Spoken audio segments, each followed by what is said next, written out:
नमस्कार दोस्तों, आज की इस वीडियो में हम बात करने वाले हैं कि जो हम पेंशन अप्लाई करते हैं वो पेंशन कितने दिनों के बाद हमारे अकाउंट में आती है और उस एक पेंशन को अप्लाई करने के लिए किन किन प्रोसीजर से हमें गुजरना पड़ता है, कौन कौन से स्टेप हमें फॉलो करने पड़ते हैं। नमस्कार दोस्तों, मेरा नाम सुभाष है। आपका हमारे YouTube channel CSC health support में स्वागत है।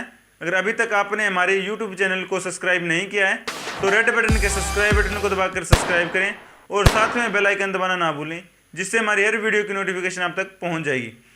तो दोस्तों, एक पेंशन अप्लाई करने के लिए सबसे पहले हमें मेरा परिवार मेरी पहचान पत्र के पोर्टल से एक पेंशन अप्लाई करते हैं। उस पेंशन को अप्लाई करने के बाद उस एप्लीकेशन फॉर्म के साथ सारे दस्तावेज की एक फाइल बना के हमें अपने समाज कल्याण विभाग में से जमा करवानी पड़ती है।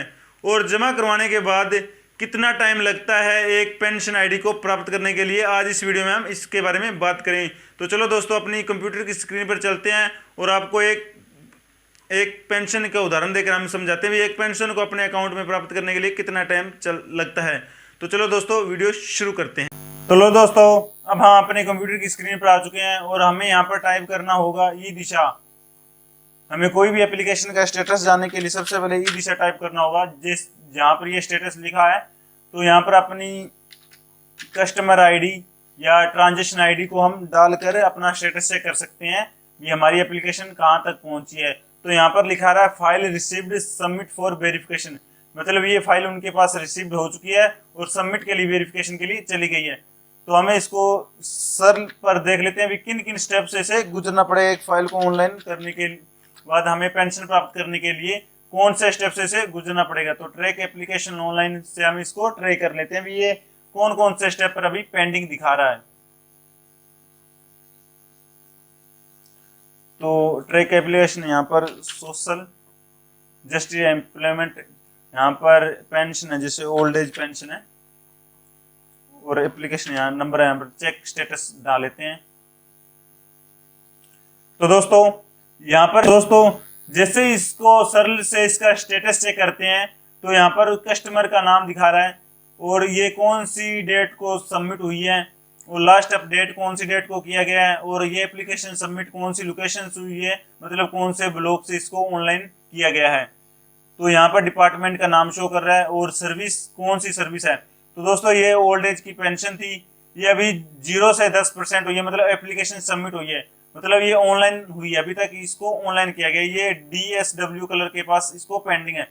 जैसे ही ये सबमिट उनके पास पहुंच जाएगी, DDS ये फाइल कस्टमर ऑफिस में जमा करवा देगा तो यहाँ पर मार्क फॉर वेरिफिकेशन आ जाएगा, मतलब ये 30% कंप्लीट हो जाएगी।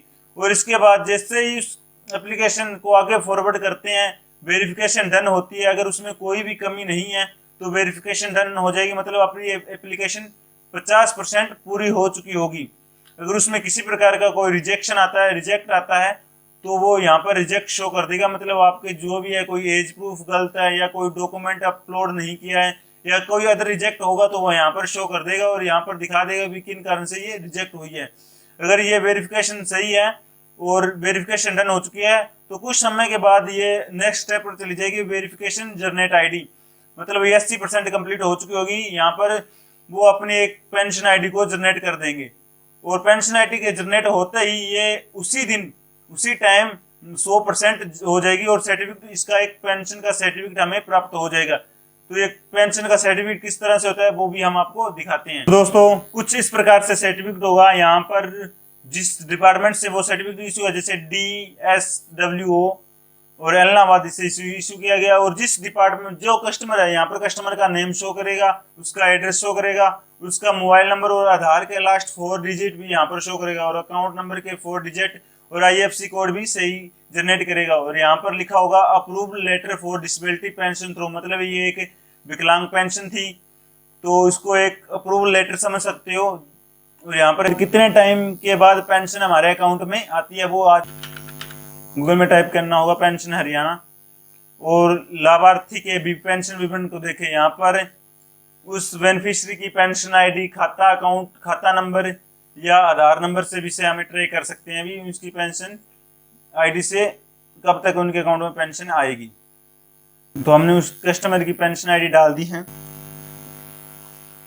तो यहाँ दोस्तों पेंशन आईडी डालते ही यहाँ पर पेंशन आईडी शो करेगी और लाभार्थी का नाम शो करेगा, उसका लिंक शो करेगा, जेंडर शो करेगा, उसकी एज शो करेगा और उसके पिता या पति का नाम शो करेगा और कौन सी तारीख को इसको अप्रूव किया गया था वो डेट यहाँ शो करेगी और पेंशन स्कीम मतलब कौन सी पेंशन के तहत से अप्लाई किया गया था और पेंशन की स्टेटस वगैरह शो करेगा, उसके आधार का नंबर शो करेगा और उसका जो अकाउंट नंबर है वो उसके 4 डिजिट शो करेगा और उसका बैंक अकाउंट नंबर यहाँ पर शो करेगा।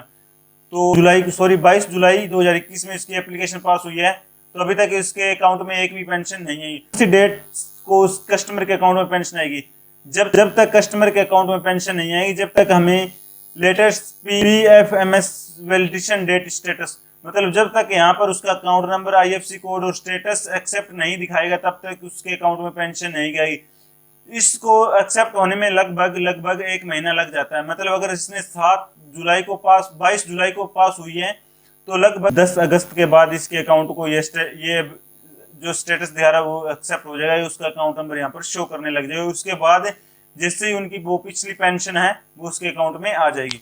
जैसे हम कोई आपको किसी और पेंशन को दिखा देते हैं, तो जैसे हम किसी और कस्टमर की पेंशन ये भी हमने अप्लाई की थी, हम आपको दिखा देते हैं। यहाँ पर पेंशन आईडी डाल लेते हैं। ये देखो दोस्तों, ये उसकी विकलांग पेंशन आ चुकी है और ये 18 मई 2021 को पास हुई थी। और यहाँ पर देखो ये हुआ है, ये 18 मई को पास हुई थी और 3 जून को इसे सेट कर लिया गया था। मतलब एक्सेप्ट करने में लगभग 10-15 दिन का टाइम लग जाता है।